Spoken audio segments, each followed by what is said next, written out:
So let's look at this subject. I'm gonna tell you why I'm disgusted. So tonight, looks like sex will be our topic of discussion. Now see, sex isn't evil, for marriage is why God made it. But I know you're like, come on, man, that's too outdated. This is 2011, bro. We do it for recreation. And hey, if you're in college, you do it while you're wasted. But I wanna question this logic. I wanna pop off the seal. I wanna question something that we think is already a done deal. So take a rape victim, for example, and once it's revealed, when her bruises go away, is she totally healed? Nah, the damage is lasting. You can see it in her eyes. But if it was just abused recreation, why did it ruin her life? I mean, if sex is just for fun, why does it take such a toll? Maybe it's because you don't just have sex with a body, you have sex with a soul. Which means for me, there ain't no premarital loving. And it ain't just because I want a baby in the oven, it's because I'm staying pure till the day that I'm a husband. But see, this wasn't always me. That's a guarantee. Let's go back in the past, see who I used to be. Now growing up, I never learned how to treat a lady. If I learned one thing from my dad, it was leave the mom, ditch the baby. Now I don't say that to get sympathy, I say that to be real. Because according to stats, about 40% of you know how that feels. So I let the TV show me what the music already told me. No dad at home, so I was letting MTV mold me. And they sold me, which is why my life revolved around what girl I could get next. My life revolved around this girl named sex. Shoot, I'd get at her on the text, but I gotta confess, it seems the longer we dated, the bigger the mess. But then, my girlfriend was late on that time of the month.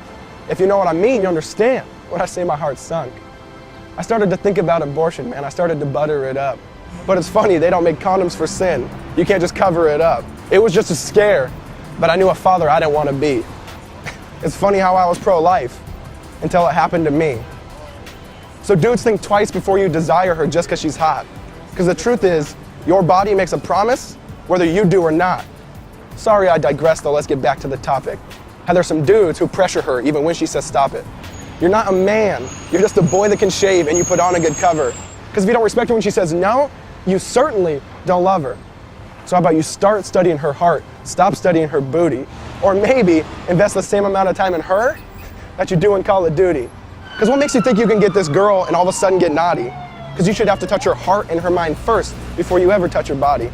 Because she longs to be accepted, she longs to be loved, so she gives herself up to another guy's lust. She thinks it feels good at first, but then she gets bitter. Because the promise of satisfaction, it never delivers. She's like, I don't want to, but it's just too tempting. So she keeps opening up the present just to find that it's empty. And then she starts to get confused. She keeps getting rejected by all these dudes. They tell her on a scale of 10, she's a 2. But that ain't true. If she only knew that Jesus, he loves and accepts us. Even when you don't want him, he'll never reject us. He heals us from that sin that totally infects us. And he does what condoms can't, he emotionally protects us. Now I know some of you hear this, you're gonna want to indict me. But we gotta think rightly, so I'll ask politely. Can you really say this isn't even true, just slightly? I mean, we touched the forbidden fruit, not to realize it's poison ivy, and now we're numb and we're itching, and we got a distorted psyche. You don't think you just do it, like your name was Nike, not realizing that the consequences of your actions are oh so pricey. So this last story though is for those who think they're too dirty. This last story is for those who think they're unworthy. Read John chapter 8, the woman caught in adultery. The religious leaders throw her naked in the temple while she yells, "Don't murder me." They say, Jesus, the law commands us to stone this woman. And you hear the hate in their tone. Jesus pauses it and says, whoever's without sin, you can cast the first stone. I mean, can you imagine the sound? Silence all around. You hear footsteps walk away, you hear stones hit the ground. And then Jesus kneels down. The woman thought it was her demise.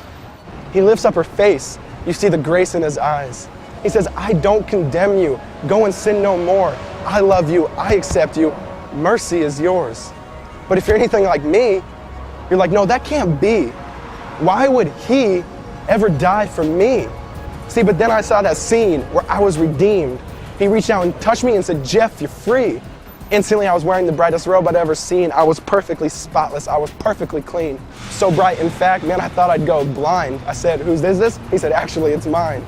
So think twice before you eat what society feeds us. Come follow the King. His name is Jesus.